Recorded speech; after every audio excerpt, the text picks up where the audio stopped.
Des soldats russes condamnés ont commencé à se révolter contre les commandants mêmes qui les forcent à mener des assauts suicidaires, certains allant jusqu'à exécuter des officiers et des opérateurs de drones d'élite impliqués dans la mort de leurs propres hommes.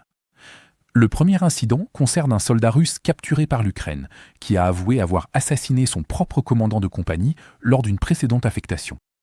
Selon son témoignage, les abus constants l'ont poussé à tirer sur son commandant et à brûler le corps pour dissimuler le crime, bien qu'il ait finalement été arrêté et condamné à 8 ans de prison de haute sécurité.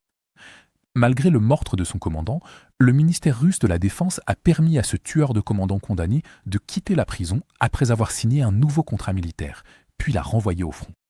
Ce faisant, la Russie a sciemment réarmé un soldat qui avait déjà prouvé qu'il était prêt à tuer ses propres officiers, montrant ainsi que trouver de nouveaux recrues était devenu plus important que de protéger sa propre chaîne de commandement.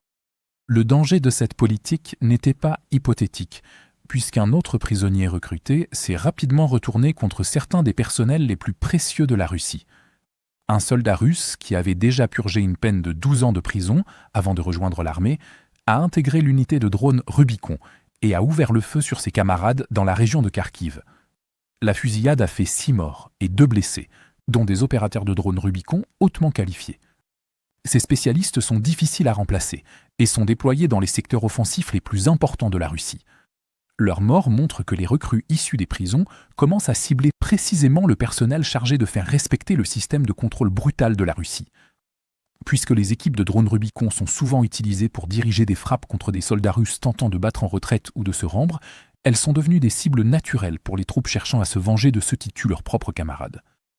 Un autre cas similaire s'est produit l'an dernier dans la région de Zaporijia, illustrant une réaction récurrente à la discipline coercitive et à des problèmes que les Russes ne cherchent manifestement pas à résoudre. Là, un soldat russe a tiré et tué le commandant de sa section de lance-grenades, blessant également un sergent. Ensemble, ces incidents révèlent le même problème de fond. La Russie remplit ses rangs avec des recrues issues des prisons, tout en s'appuyant sur des commandants abusifs pour les contrôler par la peur, les passages à tabac et les exécutions. Finalement, certains de ces soldats cessent d'obéir et retournent leurs armes contre les officiers et camarades qui font régner cette terreur. Si cette violence continue d'émerger, c'est parce que de nombreux soldats russes ne veulent plus se battre, mais n'ont pratiquement aucun moyen sûr de quitter le champ de bataille. Refuser d'obéir peut entraîner l'emprisonnement, de violents passages à tabac ou l'exécution.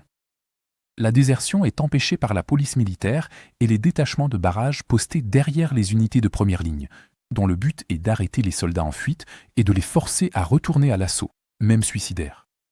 Parallèlement, les opérateurs de drones russes surveillent leurs propres troupes et dirigent des frappes d'artillerie ou de drones FPV contre les soldats tentant de se rendre à l'Ukraine.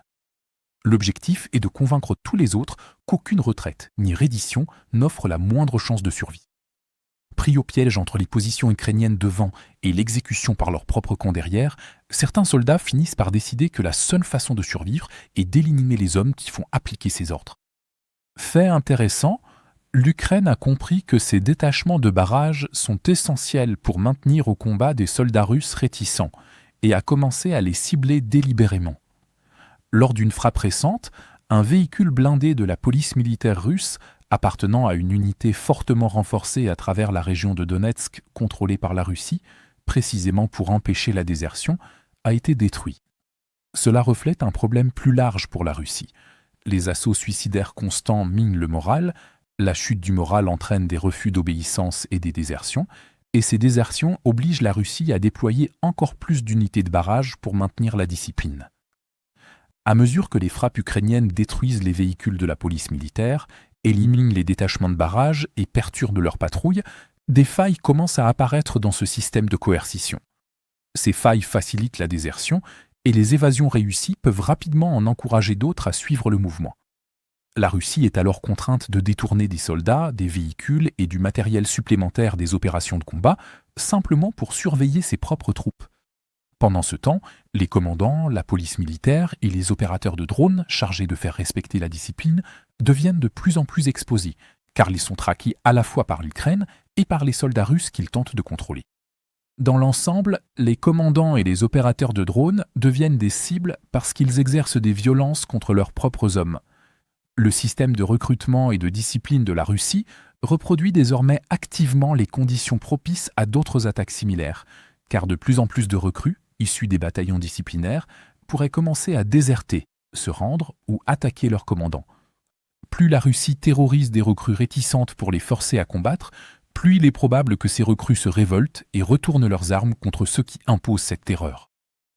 Pour regarder les images de combat non censurées que nous avons utilisées dans ce reportage, consultez notre carte interactive de l'actualité. Ici, nous ne sommes pas limités par les politiques de YouTube et nous pouvons enfin vous montrer la version complète et non coupée de ce qui s'est réellement passé. Mais ce qui est encore plus important, c'est que cette carte vous donnera accès à toutes nos analyses des événements majeurs, bien au-delà de ce que nous pouvons inclure dans nos courtes vidéos quotidiennes.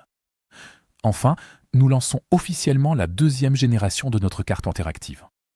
Ce que vous voyez à l'écran en ce moment est une version considérablement améliorée et bien plus puissante de la carte, avec encore plus de fonctionnalités avancées et d'outils d'analyse de l'actualité. Pour célébrer le lancement de la nouvelle carte, nous lançons également une promotion de 50% sur tous les abonnements. À partir de seulement 4,99 $, vous bénéficierez non seulement d'un accès premium à la carte, mais vous débloquerez aussi toutes nos mises à jour stratégiques exclusives, nos aperçus du front et nos vidéos de géopolitique stratégique. Alors, cliquez sur le lien dans la description pour devenir membre exclusif de notre communauté. Je remercie sincèrement tous ceux qui ont choisi de nous rejoindre. Votre soutien compte énormément pour nous.